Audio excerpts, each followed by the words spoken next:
Again, this is in the public domain, so it's something that you can print off online. All stories in Adult Storytime are in the public domain. All right, Miss Temptation by Kurt Vonnegut. Puritanism had fallen into such disrepair that not even the oldest spinster thought of putting Susanna in a dunking stool. Not even the oldest farmer suspected that Susanna's diabolical beauty had made his cow run dry. Susanna was a bit part actress in the summer theater near the village, and she rented a room over the firehouse. She was a part of village life all summer, but the villagers never got used to her. She was forever as startling and desirable as a piece of big city fire apparatus. Susanna's feathery hair and saucer eyes were as black as midnight, and her skin was the color of cream. Her hips were like a lyre, and her bosom made men dream of peace and plenty forever and evermore. She wore barbaric golden hoops on her shell-pink ears, and around her ankles were chains with little bells on them. She went barefoot and slept until noon every day. And as noon drew near, the villagers on the main street would grow as restless as beagles with a thunderstorm on the way. At noon, Susanna would appear on the porch outside her room. She would stretch languidly, pour a bowl of milk for her black cat, kiss the cat, fluff her hair, put on her earrings, lock her door, and hide the key.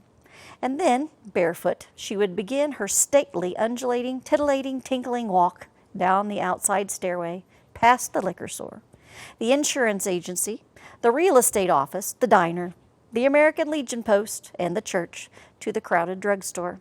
There she would get the New York papers. She seemed to nod to all the world in a dim, queenly way, but the only person she spoke to during her daily walk was Bierce Hinckley, the 72-year-old pharmacist. The old man always had her papers ready for her. "Thank you, Mr. Hinckley. You're an angel," she would say, opening a paper at random. "Now let's see what's going on back in civilization." And while the old man would watch, fuddled by her perfume, Susanna would laugh or gasp or frown at items in the paper, items she never explained. Then she would take the papers and return to her nest over the firehouse. She would pause on the porch outside her room, dip her hand into her bosom, bring out the key, unlock the door, pick up the black cat, kiss it again, and disappear inside. The one-girl pageant had a ritual sameness until one day toward the end of summer, when the air of the drugstore was cut by a cruel, sustained screech from a dry bearing in a revolving soda fountain stool. This screech cut right through Susanna's speech about Mr. Hinckley's being an angel. The screech made scalps tingle and teeth ache. Susanna looked indulgently in the direction of the screech, forgiving the screecher. She found that the screecher wasn't a person to be indulged. The screech had been made by the stool of Corporal Norman Fuller, who had come home the night before from 18 bleak months in Korea. They had been 18 months without war, but 18 months without cheer all the same. Fuller had turned on the stool slowly to look at Susanna with indignation, and when the screech died, the drugstore was deathly still. Fuller had broken the enchantment of summer by the seaside, had reminded all in the drugstore of the black, mysterious passions that were so often the mainsprings of life. He might have been a brother come to rescue his idiot sister from the tenderloin, or an irate husband come to a saloon to horsewhip his wife back to where she belonged with the baby. The truth was that Corporal Fuller had never seen Susanna before. He hadn't consciously meant to make a scene. He hadn't known consciously that his stool would screech. He had meant to underplay his indignation, to make it a small detail in the background of Susanna's pageant, a detail noticed by only one or two connoisseurs of the human comedy. But the screech had made his indignation the center of the solar system for all in the drugstore, particularly for Susanna. Time had stopped, and it could not proceed until Fuller had explained the expression on his granite Yankee face. Fuller felt his skin glowing like hot brass. He was comprehending destiny. Destiny had suddenly given him an audience in a situation about which he had a bitter lot to say. Fuller felt his lips move, heard the words come out. "Who do you think you are?" he said to Susanna. I beg your pardon," said Susanna. She drew her newspapers about her protectively. "I saw you come down the street like you were a circus parade, and I just wondered who you thought you were," said Fuller. Susanna blushed gloriously. "Well, I'm an actress, she said. You could say that again, said Fuller. Greatest actresses in the world, American women. You're very nice to say so, said Susanna uneasily. Fuller's skin glowed brighter and hotter. His mind had become a fountain of apt, intricate phrases. I'm not talking about theaters with seats in them. I'm talking about the stage of life. American women act and dress like they're going to give you a world, and then when you stick out your hand, they put an ice cube in it. I'm just telling you, I just love the way he writes. Well, they do? Said Susanna emptily. They do, said Fuller, and it's about time somebody said so. He looked challengingly from one spectator to spectator and found that what he took to be dazed encouragement. It isn't fair, he said. Well, what is it? Said Susanna, lost. You come in here with bells on your ankles, so as I'll have to look at your ankles and your pretty pink feet, said Fuller. You kissed that cat, so I'll have to think about how it'd be to be that cat, said Fuller. You call an old man an angel, so as I'll have to think about what it'd be like to be called an angel by you, said Fuller. You hide your key in front of everybody, so as I'll have to think about where that key is, said Fuller. He stood. Miss, he said, his voice full of pain, you do everything you can to give lonely, ordinary people like me indigestion and the heebie-jeebies. And you wouldn't even hold hands with me to keep me from falling off a cliff. He strode to the door. All eyes were on him. Hardly anyone noticed that his indictment had reduced Susanna to ashes of what she'd been moments before. Susanna now looked like what she really was, a muddle-headed 19-year-old clinging to a tiny corner of sophistication. Well, it isn't fair, said Fuller. There ought to be a law against girls acting and dressing like you do. Makes more people unhappy than it does happy. You know what I say to you for going around making everybody want to kiss you? No, piped Susanna, every fuse in her nervous system blown. I'd say to you what you'd say to me if I was to try to kiss you, said Fuller grandly, and he swung his arm in an umpire's gesture for out.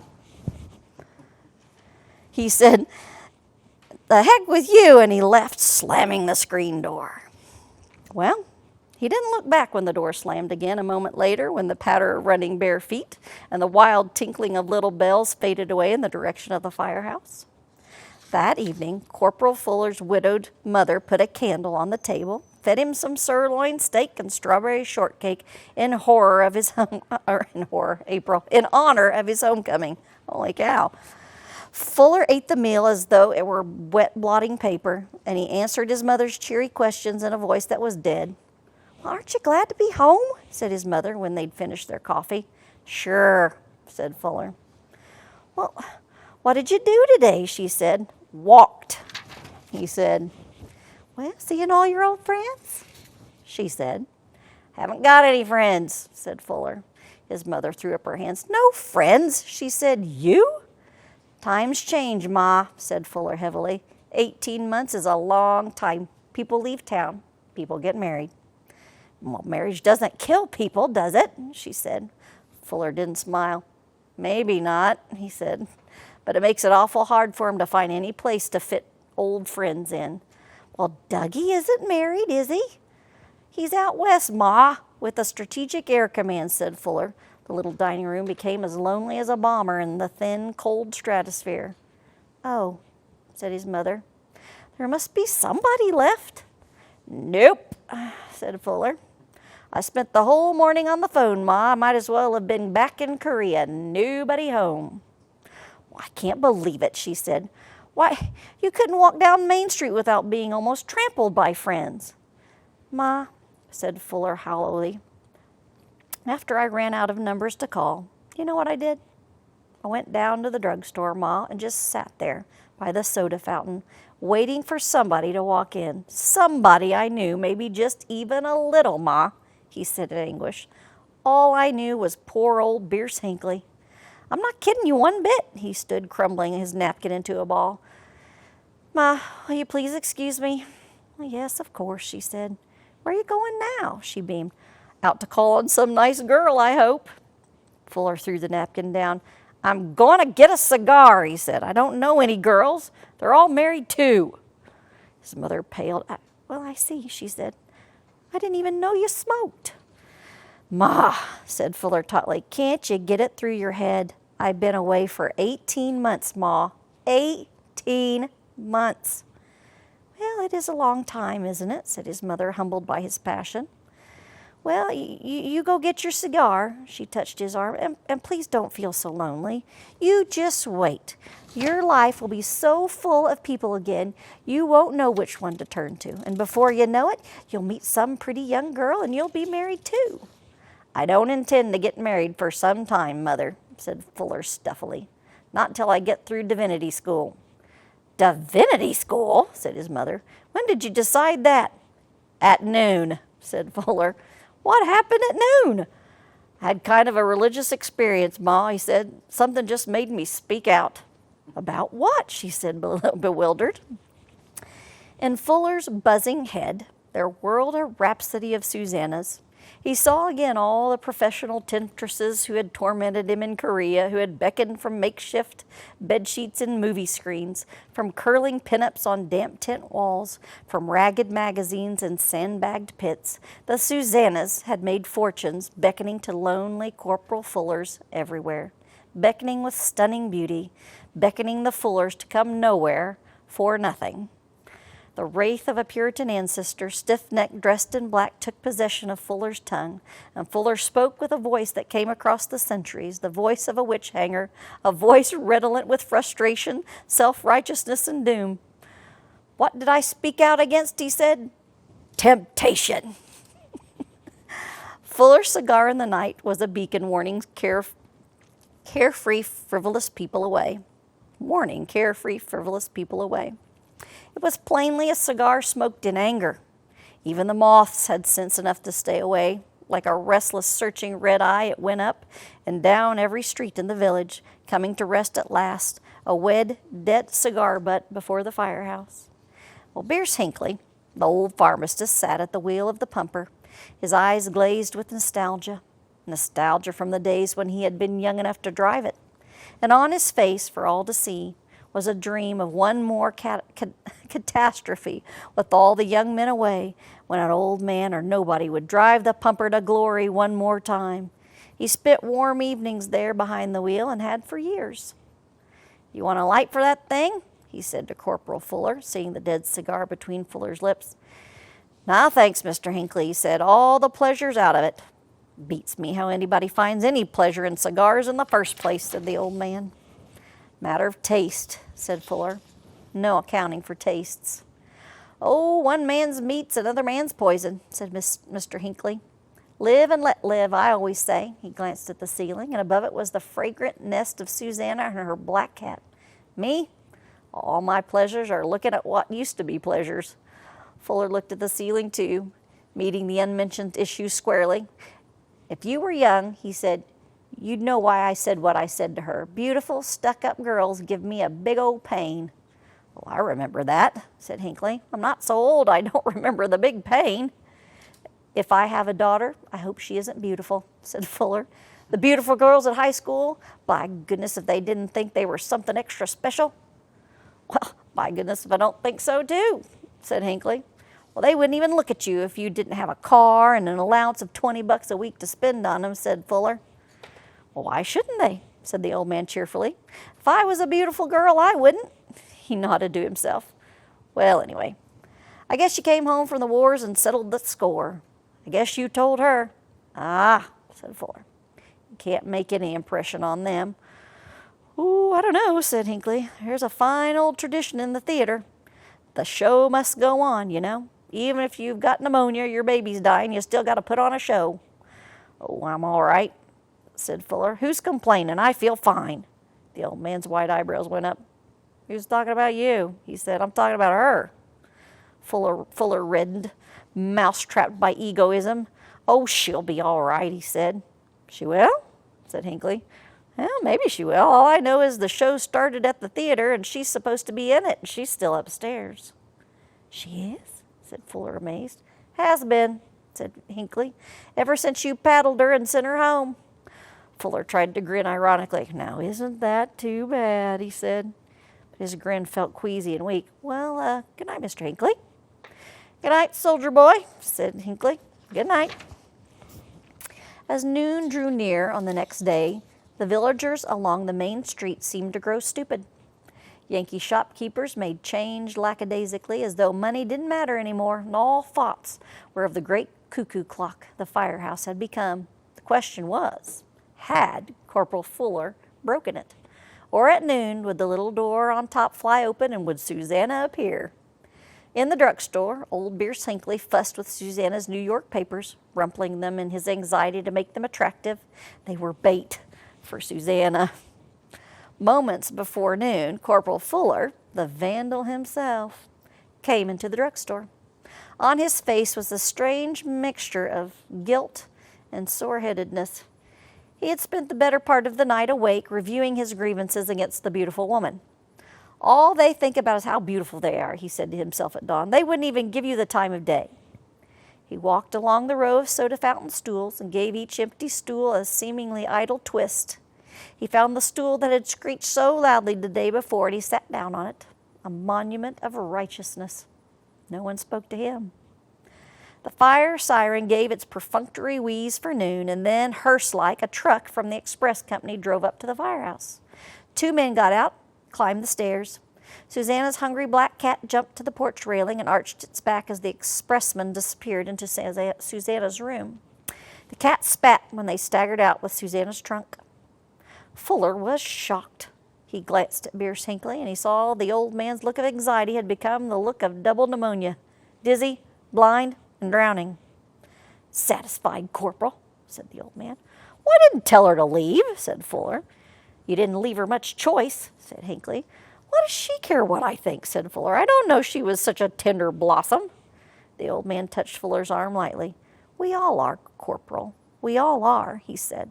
"I thought that was one of the few good things about sending a boy off to the army. I thought that was where he could find out for sure he wasn't the only tender blossom on the earth. Didn't you find that out?" "I never thought I was a tender blossom," said Fuller. "I'm sorry it turned out this way, but she asked for it." His head was down. His ears were hot crimson. "She really scared you stiff, didn't she?" said Hinckley. Smiles bloomed on the faces of the small audience that had drawn near on one pretext or another. Fuller appraised the smiles and found that the old man had left him only one weapon, utterly humorless good citizenship. "Who's afraid?" he said stiffly. "I'm not afraid. I just think it's a problem somebody ought to bring up and discuss." "Sure the one subject nobody gets tired of," said Hinckley. Fuller's gaze, which had become a very shifty thing, passed over the magazine rack. There was tier upon tier of Susanna's, 1,000 square feet of wet-lipped smiles and sooty eyes and skin like cream. He ransacked his mind for a ringing phrase that would give dignity to his cause. "I'm thinking about juvenile delinquency," he said, and he pointed to the magazines. "No wonder kids are crazy." "I know I did," said the old man quietly. "I was as scared as you are." "I told you I'm not afraid of her," said Fuller. "Well, good," said Hinckley. "Then you're just the man to take her papers to her. They're paid for." And he dumped the papers in Fuller's lap.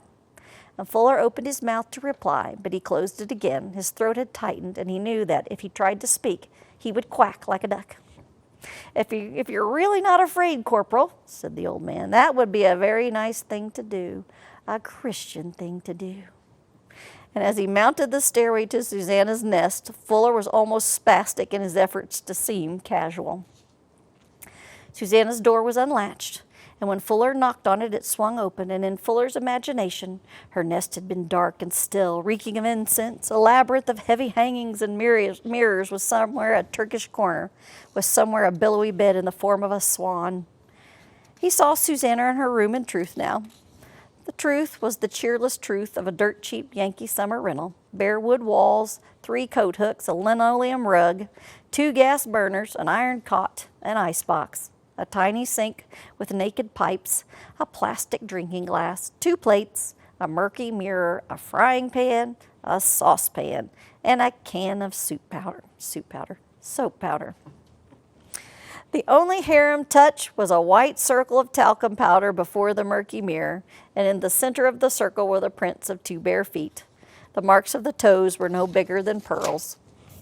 Fuller looked from the pearls to the truth of Susanna. Her back was to him, and she was packing the last of her things into a suitcase. She was now dressed for travel, dressed as properly as a missionary's wife. "Papers?" croaked Fuller. Mr. Hinckley sent 'em." "Oh, how very nice of Mr. Hinckley," said Susanna, and she turned. "Tell him—" No words came. She recognized him, and she pursed her lips, and her small nose reddened. "Papers," he said emptily, "from Mr. Hinckley." "Oh, I heard you," she said. "You just said that. Is that all you've got to say?" Fuller flapped his hands limply at his sides. I didn't mean to make you leave," he said. "I didn't mean that." "Oh, you suggest I stay," said Susanna wretchedly, "after I've been denounced in public as a scarlet woman, a tart, a wench." "Holy smokes, I never called you those things," said Fuller. "Did you ever stop to think what it's like to be me?" she said. She patted her bosom. "There's somebody living inside here, too, you know." "Oh, I know," said Fuller. He hadn't known, really, up till then. "I have a soul," she said. "Oh, sure you do," said Fuller, trembling. He trembled because the room was filled with a profound intimacy. Susanna, the golden girl of 1,000 tortured daydreams, was now discussing soul passionately with Fuller, the lonely Fuller, the homely, the bleak. "I didn't sleep a wink last night because of you," said Susanna. "Me?" He wished she'd get out of his life again. He wished she were the black and white, a thousandth of an inch thick on a magazine page. He wished he could turn the page and read about baseball or foreign affairs. "What did you expect?" said Susanna. "I talked to you all night. You know what I said to you?" "No," said Fuller, backing away. She followed, seemed to throw off heat like a big iron radiator. She was appallingly human now. "I am not Yellowstone Park," she said. "I am not supported by taxes. I don't belong to everybody. You don't have any right to say anything about the way I look." "Good gravy," said Fuller. "I'm so tired of dumb tools like you," said Susanna. She stamped her foot, suddenly looked haggard. "I can't help it if you want to kiss me. Whose fault is that?" Fuller could now glimpse at his sides of the question only dimly, like a diver glimpsing the sun from the ocean floor. "All I was trying to say was you could be a little more conservative," he said. Susanna opened her arms. "Am I conservative enough now?" she said. "Is this all right with you?" The appeal of the lovely girl made the marrow of Fuller's bones ache. In his chest was a sigh like the lost chord. "Well, yes." And then he murmured, "Just forget about me." Susanna tossed her head. "Forget about being run over by a truck," she said. "What makes you so mean?" "Oh, I just say what I think," said Fuller. "Oh, you think such mean things then," said Susanna, bewildered. Her eyes widened. "All through high school, people like you would look at me as if they wished I'd drop dead. They'd never dance with me. They'd never talk to me. They'd never even smile back," she shuddered. "They'd just go slinking around like small-town cops. They'd look at me the way you did, like I'd just done something terrible." The truth of the indictment made Fuller itch all over. "Probably thinking about something else," he said. "I don't think so," said Susanna. "You sure weren't. All of a sudden you started yelling at me in the drugstore, and I've never even seen you before." She burst into tears. "What is the matter with you?" Fuller looked down at the floor. "Never had a chance with a girl like you, that's all," he said. "And it hurts." Susanna looked at him wonderingly. "You don't know what a chance is," she said. "A chance is a late model convertible, a new suit, and $20," said Fuller. Susanna turned her back to him and closed her suitcase. "A chance is a girl," she said. "You smile at her, you be friendly, you be glad she's a girl." She turned and opened her arms again. "I'm a girl. Girls are shaped this way," she said. "And if men are nice to me and make me happy, I kiss them sometimes. Is that all right with you?" "Yeah," said Fuller humbly. She had rubbed his nose in the sweet reason that governed the universe, and he shrugged. "I better be going, okay? Goodbye." "Wait," she said. "Oh, you can't do that. Just walk out, leaving me feeling so wicked." She shook her head. "I don't deserve to feel wicked." "Well, what can I do?" said Fuller helplessly. "You can take me for a walk down the main street as though you were proud of me," said Susanna. "You can welcome me back to the human race." And she nodded to herself. "You owe me that." Corporal Norman Fuller, who had come home 2 nights before from 18 bleak months in Korea, waited on the porch outside Susanna's nest, with all the village watching. Susanna had ordered him out while she changed from her return to changed for her to return to the human race. She had also called the express company and told them to bring her trunk back. Fuller passed the time by stroking Susanna's cat. "Hello, kitty, kitty, kitty," he said over and over again. Saying kitty, kitty, kitty numbed him like a merciful drug. He was saying it when Susanna came out of her nest. He couldn't stop saying it. She had to take the cat away from him firmly before she could get him to look at her to offer his arm. "So long, kitty, kitty, kitty, kitty," said Fuller. Susanna was barefoot, and she wore barbaric hoop earrings and ankle bells. Holding Fuller's arm lightly, she led him down the street and began her stately, undulating, titillating, tinkling walk past the liquor store, the insurance agency, the real estate office, the diner, the American Legion, and the church to the crowded drugstore. "Now, smile and be nice," said Susanna. "Show you're not ashamed of me." "Mind if I smoke?" said Fuller. "That's very considerate of you to ask," said Susanna. "No, I don't mind at all." By steadying his right hand with his left, Corporal Fuller managed to light a cigar.